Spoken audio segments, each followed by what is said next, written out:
Όταν ακούμε τη λέξη συναίσθημα, οι περισσότεροι σκεφτόμαστε αγάπη, μίσος, ευτυχία, φόβο. Αυτά τα δυνατά συναισθήματα που βιώνουμε κατά τη διάρκεια της ζωής μας. Τα συναισθήματα είναι κατευθυντήρια δύναμη πίσω από πολλές συμπεριφορές μας. Κάτι που μπορεί από τη μία να είναι βοηθητικό και από την άλλη μη βοηθητικό. Από πού προέρχονται τα συναισθήματά μας, τέλος πάντων? Λυπάμαι και θλίβομαι όταν βλέπω ανθρώπους να υποφέρουν. Όταν κάποιος που συμπαθώ μου χαμογελά, με κάνει να νιώθω χαρούμενη. Είμαι πιο ευτυχισμένη όταν μπορώ να βοηθήσω κάποιον συνάνθρωπό μου. Μισώ ανθρώπους που σκοτώνουν ανθρώπους. Αυτό που θα μπορούσε όμως να με πληγώσει πιο πολύ απ' όλα είναι η αχαριστία στον άνθρωπο. Αν ήμουν χρώμα, ποιο χρώμα θα ήμουν? Μπλε. Αν ήμουν καιρικό φαινόμενο, ποιο θα ήμουν? Ήλιος. Αν ήμουν ζώο, ποιο ζώο θα ήμουν? Λεοντάρι. Αν ήμουν πόλη, ποια πόλη θα ήμουν? Βόλος. Αν ήμουν χώρα, ποια χώρα θα ήμουν? Αμερική. Αν ήμουν φυτό, ποιο θα ήμουν? Τριαντάφυλλο. Αν ήμουν παραμύθι, ποιο παραμύθι θα ήμουν? Κοκκινοσκουφίτσα. Αν ήμουν ταινία, ποια ταινία θα ήμουν? Επιχείρηση Απόλλων. Αν ήμουν σχολικό μάθημα, ποιο θα ήμουν? Αρχαία. Αν ήμουν επάγγελμα, ποιο επάγγελμα θα ήμουν? Δικηγόρος. Αν ήμουν γλυκό, ποιο γλυκό θα προτιμούσα να ήμουν? Παγωτό. Γεια σας, είμαι η Μάγδα και για το πρόγραμμα υγείας θα σας παρουσιάσω την προσωπική μου ασπίδα. Είμαι καλή στο να ακούω και να συμπαραστέκομαι σε αυτούς που με έχουν ανάγκη. Μου αρέσει να κάνω ταξίδια, να παίζω με τα εγγόνια μου. Θέλω να πετύχω να τελειώσω το Λύκειο και πρόσωπα που αγαπάω είναι η οικογένειά μου και οι φίλοι μου. Every day it's getting closer, going faster than a roller coaster. Love like yours will surely come my way. Hey, hey, hey. Every day it's getting faster. Everyone said go ahead. Το μυαλό μας είναι έτσι κατασκευασμένο ώστε να ψάχνει για απειλές ή ανταμοιβές. Αν ανιχνεύσει ένα από τα δύο, η περιοχή συναισθημάτων του εγκεφάλου μας προειδοποιεί με την έκρηση χημικών μηνυμάτων. Τα συναισθήματά μας είναι το αποτέλεσμα αυτών των χημικών μηνυμάτων που ταξιδεύουν από τον εγκέφαλο σε όλο μας το σώμα. Πώς θα αισθανόσουν αν όλοι ξεχνούσαν τα γενέθλιά σου? Θα είχα στεναχωρηθεί. Πώς θα αισθανόσουν αν ένας στενός φίλος επρόκειτο να πεθάνει? Ιησούς Χριστός. Τι θα αισθανόσουν αν έβλεπες κάποια μητέρα να κακομεταχειρίζεται ένα μικρό παιδί? Οργή. Πώς θα αισθανόσουν αν τα είχες πάει καλά στις εξετάσεις? Θα πετούσα από τη χαρά μου. Πώς θα αισθανόσουν αν σε κατηγορούσαν άδικα για κάτι? Άσχημα. Πολύ άσχημα. Πώς θα αισθανόσουν αν έκανες κάτι για να ευχαριστήσεις κάποιον και εκείνος ούτε που το πρόσεξε? Στενοχώρια. Λυπάμαι όταν μαλώνω, όταν θυμώνω, όταν ακούω για αρρώστιες. Θυμώνω όταν υποτιμούν την νοημοσύνη μου και θυμώνω όταν οι άλλοι είναι αγενείς και θρασίδατοι. Νιώθω χαρούμενη όταν πάω εκδρομή, όταν είμαι με αγαπημένους, όταν περιμένω τις γιορτές, όταν όλοι με αγαπούν. Ενθουσιάζομαι όταν κάνω κάτι καινούριο και δημιουργώ. Νιώθω μόνη όταν δεν έχω φίλους και όταν δεν έχω κανένα δίπλα μου.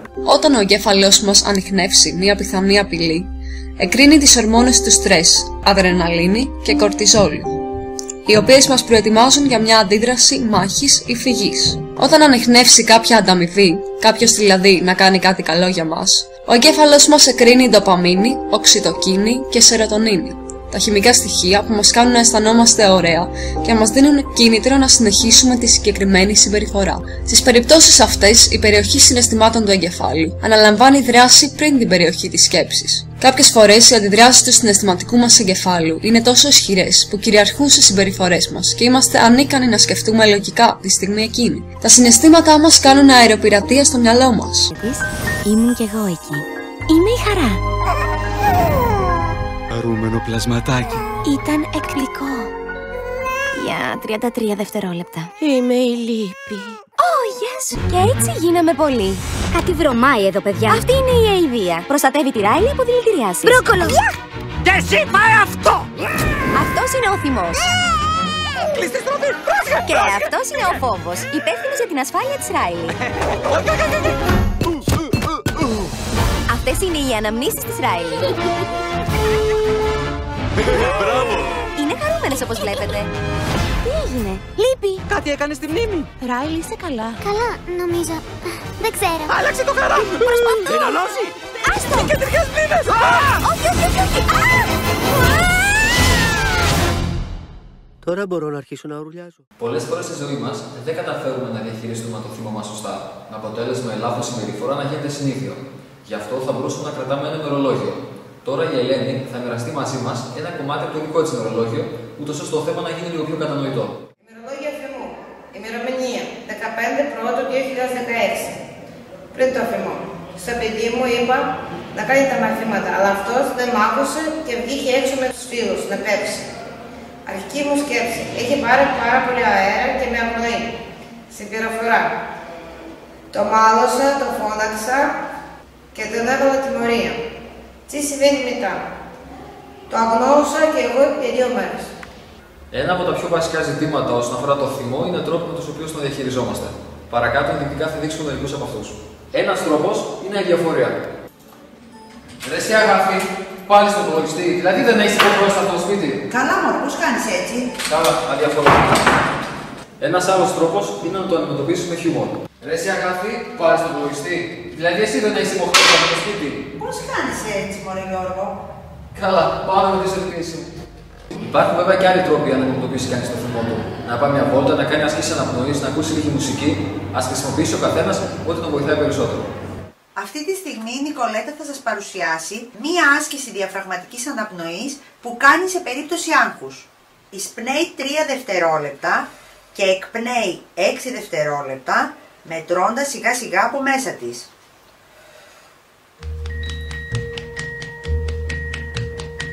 Every day it's getting closer, going faster than a roller coaster. Love like yours will surely come my way. Hey, hey, hey.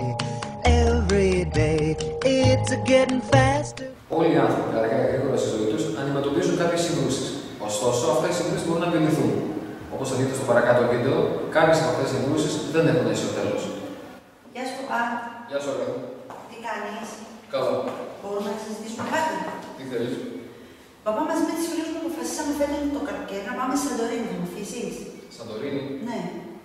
Δυστυχώς όχι. Γιατί όχι. Γιατί δεν έχουμε λεφτά, ρε αγάπη. Ωραία, ρε παπά, μια λύση δεν μπορούμε να βρούμε. Εσύ δηλαδή νομίζεις έτσι εύκολα γίνουν τα χρήματα. Δεν νομίζω ότι έτσι εύκολα γίνουν τα χρήματα, αλλά για όλα τα προβλήματα υπάρχει μια λύση. Δυστυχώς για το δικό σου πρόβλημα λύση δεν υπάρχει. Και εγώ σου λέω ότι θα βρω μια λύση και θα πάω στο Σαντορίνη με τις φίλες μου. Αν πας στο Σαντορίνη με τις φίλες σου, μπορείς να πεις να ναι. Οκ, παπά, έγινε. Και όσο είσαι από το σπίτι, θα κάνεις αυτό που σου λέω εγώ.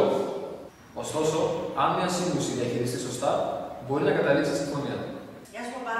Γεια σου, αγάπη. Τι κάνεις. Καλά. Μπορούμε να συζητήσουμε κάτι. Τι θέλεις. Παπά, μαζί με τις φίλες μου αποφασίσαμε φέτος το καλοκαίρι να πάμε στη Σαντορίνη, θα μου αφήσεις. Σαντορίνη. Ναι. Δυστυχώς όχι. Γιατί όχι, ρε παπά. Γιατί δεν έχουμε χρήματα, ρε αγάπη. Ωραία, και δεν μπορεί να βρεθεί κάποια λύση. Σαν τι δηλαδή. Ας πούμε η κυρία που έρχεται κάθε εβδομάδα στο σπίτι και μας καθαρίζει, να καθαρίζω εγώ το σπίτι και να κρατάμε τα χρήματα αυτά και ως το καλοκαίρι θα μαζευτούν.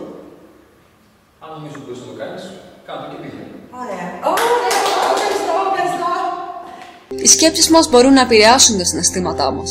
Και αυτό μερικές φορές μπορεί να μην είναι βοηθητικό. Απλά το να σκεφτούμε κάτι απειλητικό μπορεί για παράδειγμα να προκαλέσει μια συναισθηματική αντίδραση. Στο σημείο αυτό θα πρέπει να διαχειριστούμε τα συναισθήματά μας με συνειδητή σκέψη. Τα συναισθήματά μας παίζουν ένα πανίσχυρο ρόλο στον τρόπο με τον οποίο αντιλαμβανόμαστε τον κόσμο. Το να καταλαβαίνουμε και να τα ελέγχουμε μέσω της σκέψης και της συμπεριφοράς μας μπορεί να μας οδηγήσει να έχουμε καλύτερο έλεγχο του εγκεφάλου μας και ευκολότερη επίτευξη των στόχων μας.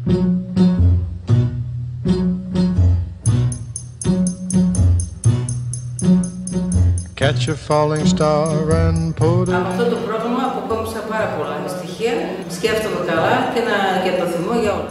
Από αυτό το πρόγραμμα έμαθα πώς να συνεργάζομαι με την ομάδα μου και πώς να διαχειρίζομαι καλύτερα το θυμό μου. Το πρόγραμμα υγείας που κάναμε στο σχολείο μας έμαθε πώς να μπορούμε να διαχειριστούμε τα συναισθήματά μας και το θυμό μας. Έχω συνειδητοποιήσει πράγματα που δεν είχα καταλάβει πριν ξεκινήσουμε το πρόγραμμα, ειδικά ως προς τις διαπροσωπικές μου σχέσεις με τους άλλους. Το πρόγραμμα έχω μάθει να ελέγχω τα νεύρα. Για μένα ήταν μεγάλη χαρά το να βρεθώ μέσα σε μια ομάδα των 8 ατόμων, μεταξύ άγνωστοι μεταξύ μας, το να μπορώ να εκφράσω ελεύθερα το συναίσθημά μου.